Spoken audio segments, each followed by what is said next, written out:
பேங்க்ல பணம் போட்டு நீங்க வைக்கிறீங்கல்ல, அதுல வர்ற வட்டி உங்களை கோடீஸ்வரர் ஆக்காது. தங்கம் மட்டும்தான் அமைதியா உங்களுடைய வெல்த்தை கிரியேட் பண்ணும் பாருங்க. கணக்கு போட்டு பாருங்க. பேங்க்ல இன்ட்ரெஸ்ட் 7%, இன்ஃப்ளேஷன் 6.5%, ரியல் ப்ராஃபிட் எவ்வளவு? வெறும் 0.5%. அதுவும் டேக்ஸ்ல பிச்சுக்கிட்டு போயிடும்.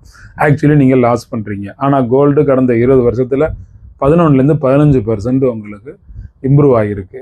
அதுவும் கடைசி 5 வருஷத்துல வருஷம் டபுள் ஆனிச்சு. டேக்ஸ் எஃபிஷியன்ட் கோல்டு தான், இன்ஃப்ளேஷன் ப்ரூஃபும் கோல்டு தான், கிரைசிஸ் ப்ரூஃபும் கோல்டு தான்.